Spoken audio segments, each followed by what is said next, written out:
இறையேசுவில் அன்பிற்கும் மதிப்பிற்கும் உரிய திருத்தல அதிபர் பங்கு தந்தை அவர்களே, இத்திருப்பலியிலே என்னோடு இறைவனுக்கும் இறை மக்களுக்கும் இறைவனின் தாயாம் அன்னை மரியாளுக்கும் புகழை சார்த்துகின்ற பங்கு பெற வந்திருக்கும் அன்பு சகோதர சகோதரிகளே, அன்னையின் பக்தர்களே, உங்கள் அனைவருக்கும் அன்னை மரியாளின் பிறந்த நாள் வாழ்த்துக்களை தெரிவித்துக் கொள்வதில் பெரும் மகிழ்ச்சி அடைகின்றேன்.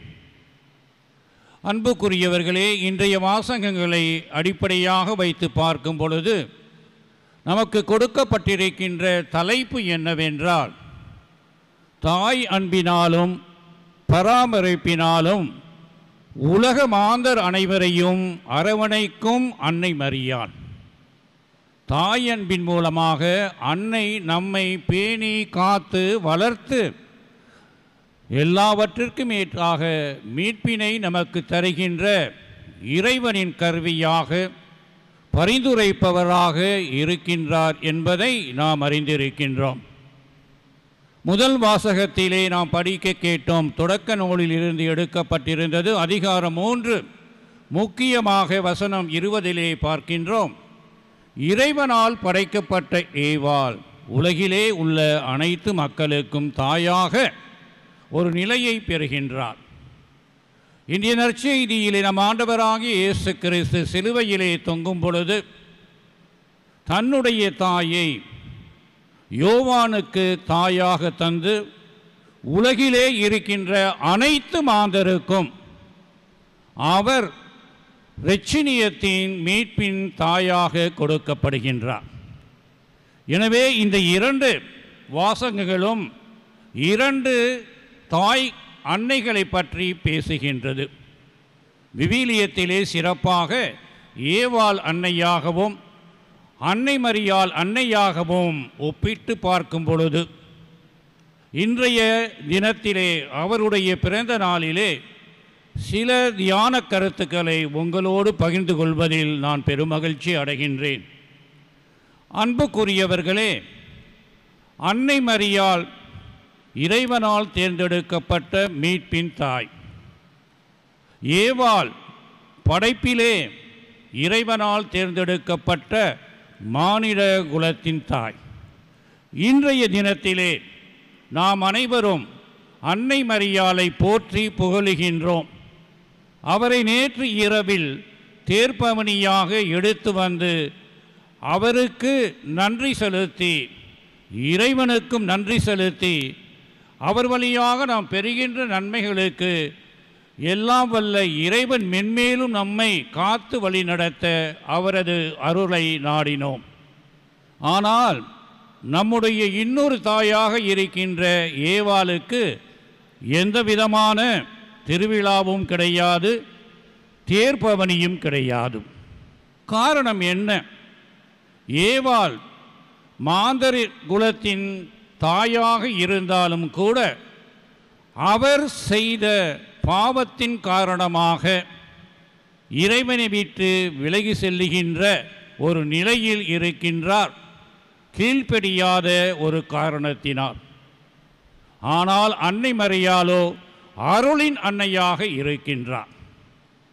எனவே இன்றைய தினத்திலே இந்த வேலை நகரிலே அன்னையின் அருளை நாடி வந்திருக்கும் நாம் அனைவரும் அன்னையின் அருளை பெற்று இறைவனுக்கு ஏற்ற சீடர்களாக வாழ வேண்டுமென்றால் அன்னையின் அருள் வாழ்க்கையில் நாம் வாழ வேண்டும்.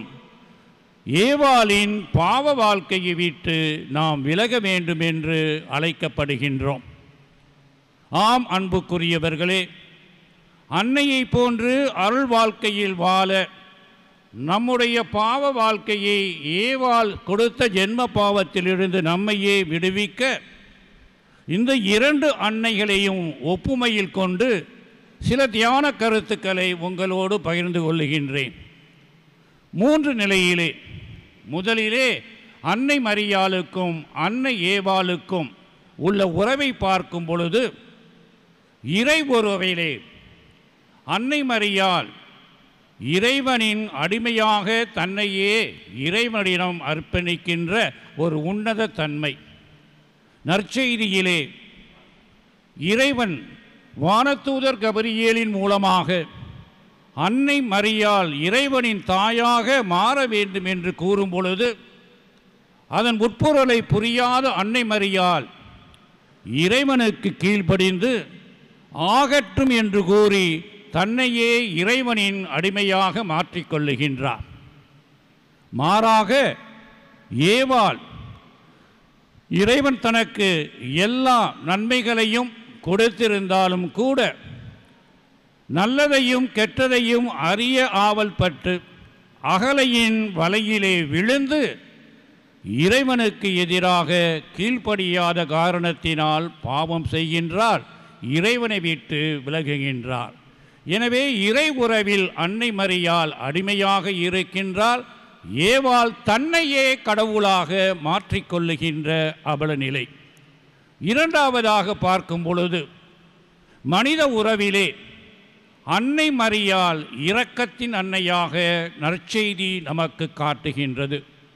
மாறாக ஏவாள் தான் குற்றம் புரிந்தோம் என்பதை உணர்ந்து கடவுளாம் இறைவன் அவரை காண செல்லும் பொழுது ஓடி ஒதுங்கி தன்னையே மறைத்து கொள்ளுகின்ற ஒரு அவல நிலை. ஆம், இறையேசுவில் அன்புக்குரியவர்களே, அன்னை மனித உறவிலே பிறரோடு ஒன்றாக தன்னையே கலந்து பிறருக்கு உதவி செய்யவும் பணி செய்கின்ற தன்மையை நற்செய்தியில் பல இடங்களில் பார்க்கின்றோம். வயது புரிந்த எலிசபெத் அம்மாளுக்கு உதவியாகவும் கானாவூர் கல்யாணத்திலே தேவையான திராட்சை ரசம் இல்லாத சமயத்திலே யாரும் கேட்காமல் அன்னை முன்வந்து செய்கின்ற அந்த உதவியும் எதை காட்டுகின்றது என்றால், மனித உறவிலே அன்னை மரியாள் என்றுமே பிறரோடு ஒன்றாக இருந்தார். மாறாக அன்னை ஏவாள் தன்னையே அடிமைப்படுத்திக் கொள்ளுகின்றார். எசையா ஆகமத்திலே நாம் படிக்கின்றோம் அருமையான ஒரு பகுதி. 57வது அதிகாரத்திலே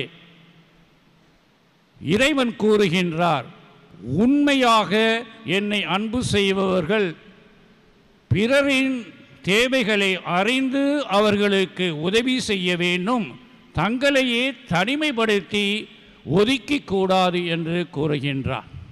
அந்த நிலையிலே அன்னை மரியாள் தன்னுடைய வாழ்க்கையை அமைத்து கொண்டால், ஏவாள் தன்னையே தனிமையில் ஒதுக்கி இறைவனுக்கு கீழ்ப்படியாமல் எவருக்கும் உதவி செய்யாமல் இருக்கின்ற ஒரு நிலையை பார்க்கின்றோம். மூன்றாவதாக பார்க்கும் பொழுது மீட்பின் வரலாற்றிலே இறையேசுவில் அன்புக்குரியவர்களே, அன்னையின் பக்தர்களே, மீட்பின் வரலாற்றிலே அன்னையின் உடனிருப்பு ஒரு முக்கியமான பகுதியாக இருக்கின்றது.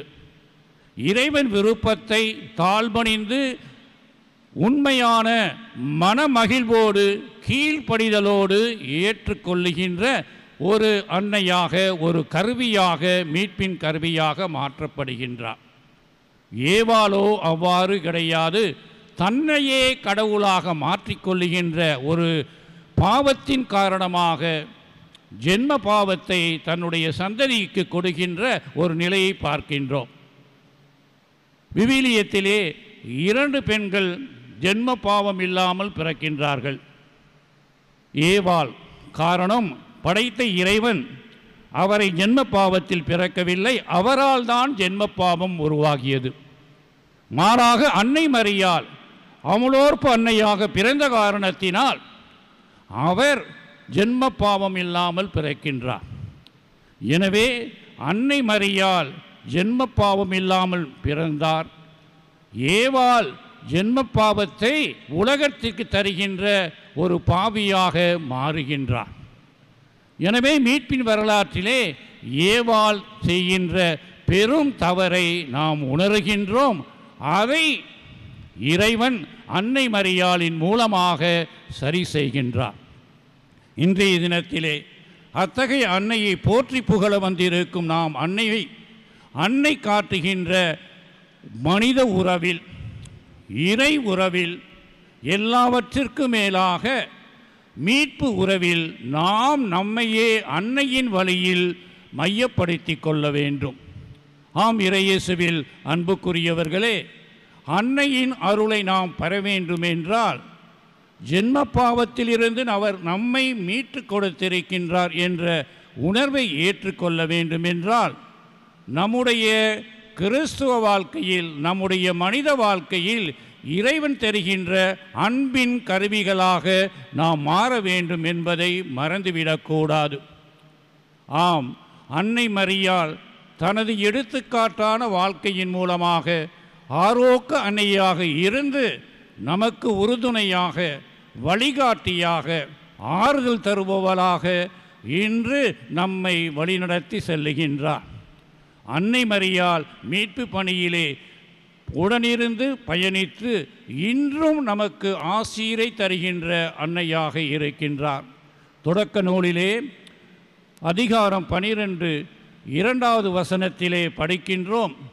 ஆபிரகாமை பார்த்து யாகுவே கூறுவார், நான் உனக்கு ஆசீர் தருவேன், உன்னுடைய சந்ததியை பெருக செய்வேன், கடற்கரையில் இருக்கின்ற மணலை போன்று நீயே ஆசியாக விளங்குவாய்.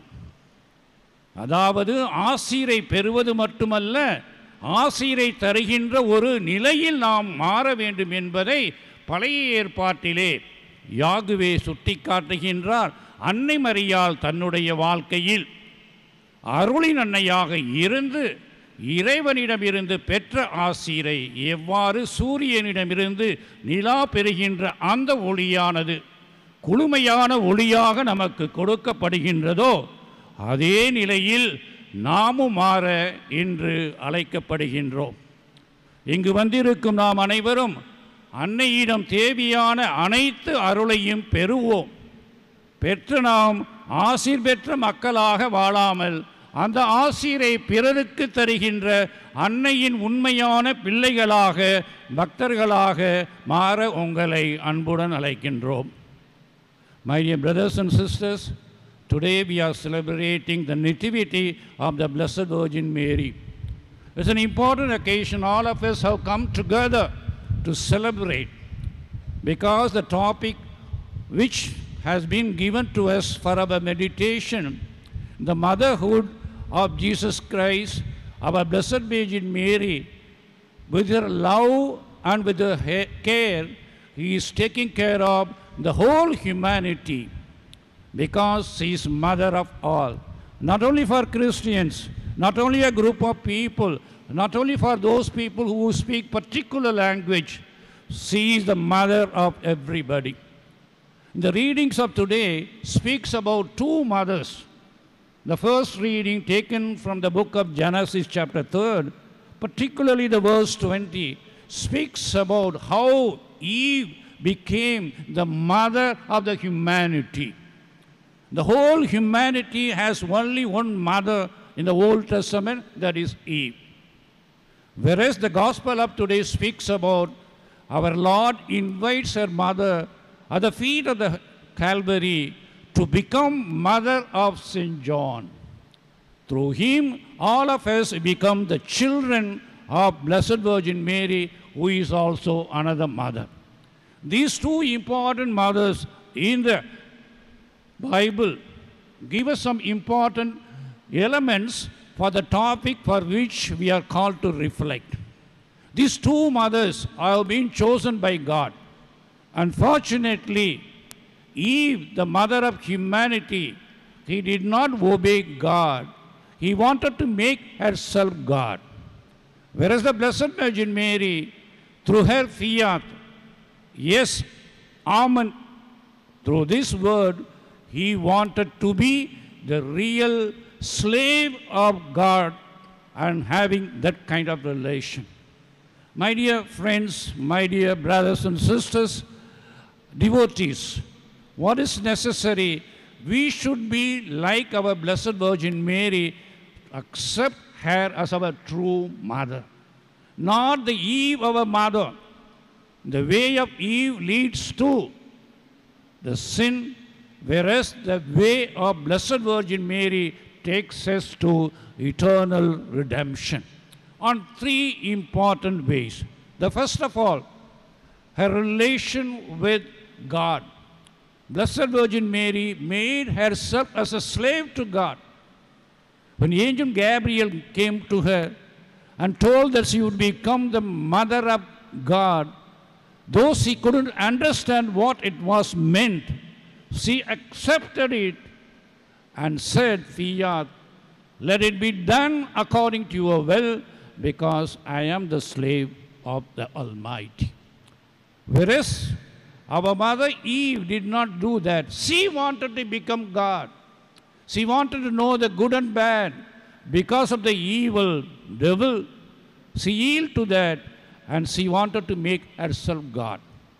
So in the level being relation with God, she committed big sin. Thus we got into the virginal sin. The second level, the relations between the humanity.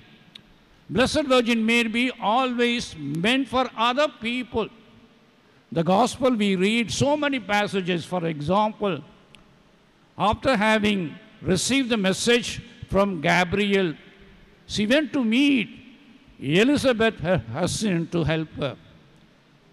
At the wedding of Cana, she was willing to come forward to help the couple to get away their problems. Likewise, the Blessed Virgin Mary, ever ready, and she is present all over the world, even here in Velangani, our pilgrimage center, our shrine, because she wants to help each and every one of us. So in that way, on the relationship with humanity, she is meant for everyone. Whereas Eve, once she has committed the mistake, she went and hid herself. She didn't want to meet people. She was not ready to rectify and make pardon to God and to renew her relationship with humanity. So when you want to follow Jesus Christ, we have to follow the Mother, Blessed Virgin Mary, and not the Eve. The third one, on the redemptive level also, as you know very well, in the Old Testament and the New Testament, we see two mothers who are not committed original sin. Eve, because she was created by God, before her there was no original sin. Blessed Virgin Mary, being Immaculate Mother born from the womb of St. Anne, she was also immaculate without virginal sin. So in that way, God has chosen Blessed Virgin Mary to bring the redemption to each and every one of us, humanity, whereas Eve has become the source of evil.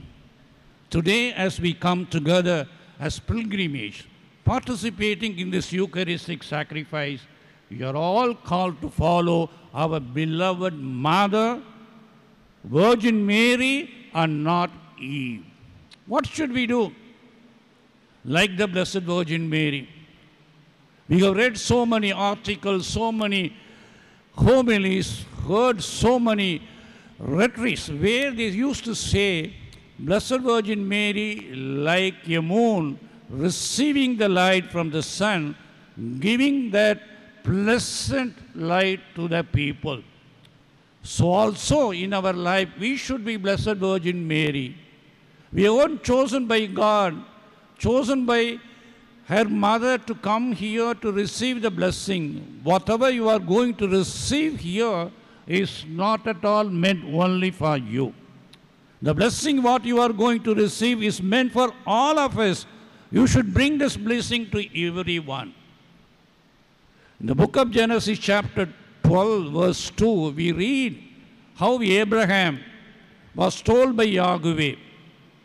God assures Abraham, and I will bless you. I will multiply your descendants like the sand of the sea, and you yourself will become a blessing. It is there we have to understand we are all called like the Blessed Virgin Mary, a blessing to each and every one of us.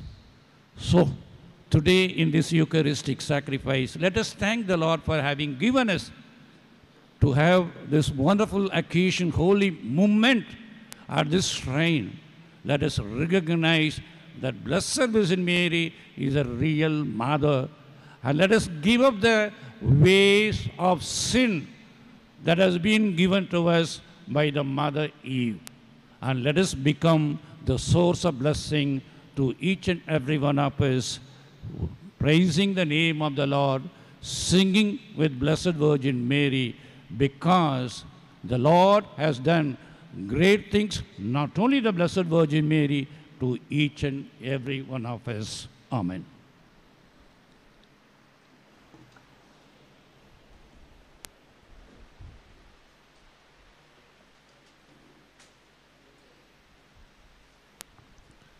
விசுவாசிகளின் மன்றாட்டு